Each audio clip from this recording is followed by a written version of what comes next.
స్లాట్ల విధానంలో చకచక రిజిస్ట్రేషన్లు. తొలి రోజు 626 పూర్తి. పైలట్ ప్రాజెక్టు కింద ఎంపిక చేసిన 22 కార్యాలయాల్లో సేవలు. అరగంటలోనే ముగిసిన ప్రక్రియ.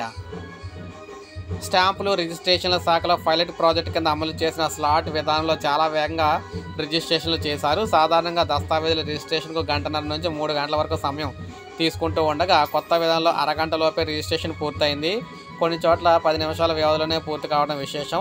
పైలట్ ప్రాజెక్టు కింద 22 చోట్ల స్లాట్ విధానాన్ని ప్రవేశపెట్టారు. తొలి రోజు స్లాట్ ద్వారా 626 మంది రిజిస్ట్రేషన్ పూర్తి చేసుకున్నారన్నమాట. వెనక్కి పంపిన దాఖలాలు లేవు. పైలట్ ప్రాజెక్టు అమలు చేస్తున్న సబ్ రిజిస్టర్ కార్యాలయాల్లో గంటల తరబడి వరుసలో వేచి ఉండే పరిస్థితి కనిపించలేదు. రిజిస్ట్రేషన్ ప్రక్రియ తుదకు వచ్చాక డాక్యుమెంట్లో తప్పులు ఉన్నాయంటూ తిప్పి పంపిన దాఖలాలు లేవు. వినియోగదారులు సంతృప్తి వ్యక్తం చేశారు. వారు ప్రభుత్వం నిర్దేశించిన registration.telangana.gov.in వెబ్సైట్లో కావాల్సిన సమయానికి స్లాట్ నమోదు చేసుకున్నారు. ఆ సమయానికి రిజిస్ట్రేషన్ కార్యాలయానికి వెళ్ళి ప్రక్రియను పూర్తి చేసుకున్నారు. సాధారణ పద్ధతిలో డాక్యుమెంట్లతో కొనుగోలుదారులు వచ్చి రిజిస్ట్రేషన్ శాఖ అధికారులను సంప్రదించాల్సి ఉంటుంది. వారు అన్నీ పరిశీలించి పచ్చజెండా ఊపుతారు, లేదంటే కొన్ని సూచనలు చేస్తారు. ఆ తర్వాతనే ఒక రోజు రిజిస్ట్రేషన్ రావాల్సి ఉంటుంది.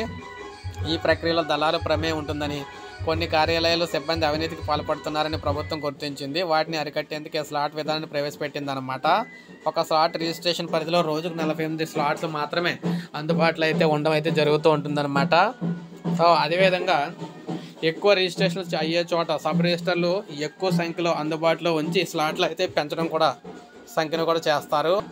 2 చోట్ల ఏఐతో మనం చూసుకున్నట్లయితే రిజిస్ట్రేషన్ జరిగినాయి. రిజిస్ట్రేషన్ల శాఖలో సరికొత్తగా ఏఐ సాంకేతికతతో సరూర్ నగర్, చంపాపేట్ సబ్ రిజిస్టర్ కార్యాలయాల్లో లావాదేవీలు ప్రారంభమయ్యాయి. ఈ 2 చోట్ల స్లాట్ నమోదు చేసుకున్న వినియోగదారులకు ఏఐ సాంకేతికతనే కార్యాలయాలు కేటాయింపు జరిగింది. సరూర్ నగర్లో 23 రిజిస్ట్రేషన్లు జరగగా వాటిలో 8 వరకు చంపాపేట సబ్ రిజిస్టర్ కార్యాలయం పరిధిలోనివి. చంపాపేటలో 15 జరగగా 3 సరూర్ నగర్ ప్రాంతానివి ఉన్నాయి. కొత్త విధానంలో వేగంగా ప్రక్రియ పూర్తయిందని సరూర్ నగర్ సబ్ రిజిస్టర్ వారైతే చెప్పడం జరిగింది. నిషేధిత భూములకు ఇక రిజిస్ట్రేషన్లు కావు.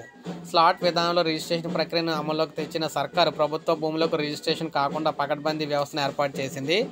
ఆన్లైన్లో స్లాట్ నమోదు చేసుకునే సమయంలోనే సంబంధిత స్థలం నిషేధిత భూముల జాబితాలో 22A ఉందా లేదా అనేది కంప్యూటర్ అయితే నెట్వర్క్ గుర్తిస్తుంది. ఒకవేళ పొరపాటున 22A జాబితాలో నమోదైన స్థలాలు ఉంటే రెవెన్యూ శాఖ నుంచి నిరభ్యంతర పత్రం NOC పొందిన తర్వాతే స్లాట్కు అవకాశం అయితే ఉంటుందని రిజిస్ట్రేషన్ శాఖ అయితే తెలిపింది. ఇక సిఫార్సులకు అడ్డుకట్ట కూడా వేయబోతున్నారు. సేవల్లో జాప్యాన్ని నివారించేందుకు సిఫారసులు, దళారుల జోక్యానికి అడ్డుకట్ట వేసేందుకు ప్రభుత్వం స్లాట్ విధానాన్ని అమల్లోకి తెచ్చిందని రెవెన్యూ శాఖ మంత్రి చెప్పారనమాట. సో ఈ విధంగా స్లాట్ విధానం అయితే ప్రారంభమైంది తెలంగాణలోని. సో అందరూ ఉపయోగించుకోండి. ఇక నుంచి భూములకు సంబంధించి అవకతవకలు అయితే ఉండవన్నమాట. సో ఒక లైక్ చేయండి.